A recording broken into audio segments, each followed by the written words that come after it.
നമസ്കാരം, തേർഡ് ന്യൂസിലേക്ക് സ്വാഗതം. അങ്ങനെ നമ്മുടെ റാപ്പർ സ്റ്റാർ വേടൻ ഇപ്പോൾ ബലാത്സംഗ പരാതിയെ തുടർന്ന് വലിയ വിവാദങ്ങളിൽപ്പെട്ടിരിക്കുകയാണ്.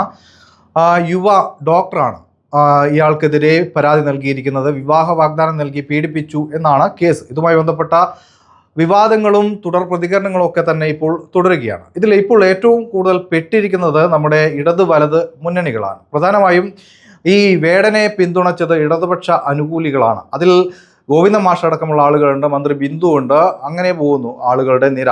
മറുഭാഗത്ത് പ്രതിപക്ഷ നേതാവ് V D Satheesan, Youth Congress നേതാക്കൾ, രാഹുൽ മാങ്കൂട്ടത്തിലടക്കമുള്ള ആളുകളൊക്കെ തന്നെ വേടനെ വലിയ രീതിയിൽ പൊക്കിക്കൊണ്ട് നടന്ന ആളുകളാണ്. അപ്പോൾ ഈ ബലാത്സംഗ പരാതിയെ തുടർന്ന് ഇപ്പോൾ ആകെ പെട്ടിരിക്കുന്ന വേടനെ ഇനി ആര് പിന്തുണയ്ക്കും എന്നതാണ് ഇനി കണ്ടറിയേണ്ടത്. മാത്രമല്ല, ഇത്രനാളും ഇയാളെ പിന്തുണച്ചതിൻ്റെ പേരിൽ അല്ലെങ്കിൽ നമ്മുടെ സമൂഹത്തിനോട് ഇത്തരം ആളുകൾ എന്ത് മറുപടിയാണ് സമൂഹത്തിന് നൽകുക എന്നതുകൂടി അറിയേണ്ടതാണ്.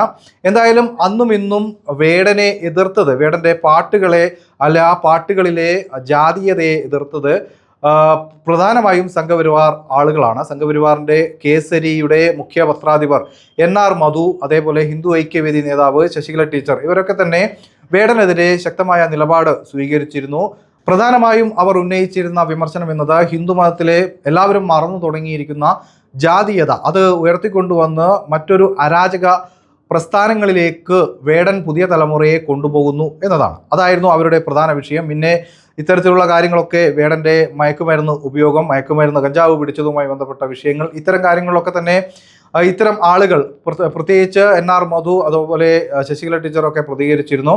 മറുഭാഗത്ത് ഇയാളെ പൊക്കിക്കൊണ്ട് നടന്നത് ഇടത് വലത് മുന്നണികളാണ്. അതിൽ നമ്മുടെ ഒരു കേരളത്തിൻ്റെ ഒരു സാംസ്കാരിക രാഷ്ട്രീയ പിൻബലം കൂടി ഉണ്ട്. മാത്രമല്ല, നമ്മുടെ ഒരു ചരിത്രം അങ്ങനെയാണ്. അതായത് RSS പ്രസ്ഥാനങ്ങൾ അല്ലെങ്കിൽ സംഘപരിവാർ പ്രസ്ഥാനങ്ങൾ ആരെങ്കിലും പിന്തുണയ്ക്കുകയോ അല്ലെങ്കിൽ എതിർക്കുകയോ ചെയ്തു കഴിഞ്ഞാൽ അവരെ പൊക്കിക്കൊണ്ട് നടക്കുന്നത് ഇടത് വലത് മുന്നണികൾക്ക് ഒരു സുഖം കിട്ടുന്ന ഏർപ്പാടാണ്. എന്തായാലും ആ ഒരു സുഖത്തിൽ ഇപ്പോൾ എന്തൊരു മറുപടി സമൂഹത്തിന് ഈ ഇതുവരെ വേടനെ പിന്തുണച്ച ആളുകൾ നൽകും എന്നതാണ് ഇനി കണ്ടറിയേണ്ടത്. എന്തായാലും ബലാത്സംഗ കേസിലെ പ്രതിയെ പിന്തുണയ്ക്കാൻ ഇനി ആരൊക്കെ മുന്നോട്ട് വരും എന്നും നമുക്ക് കണ്ടറിയേണ്ട കാര്യം തന്നെയാണ്.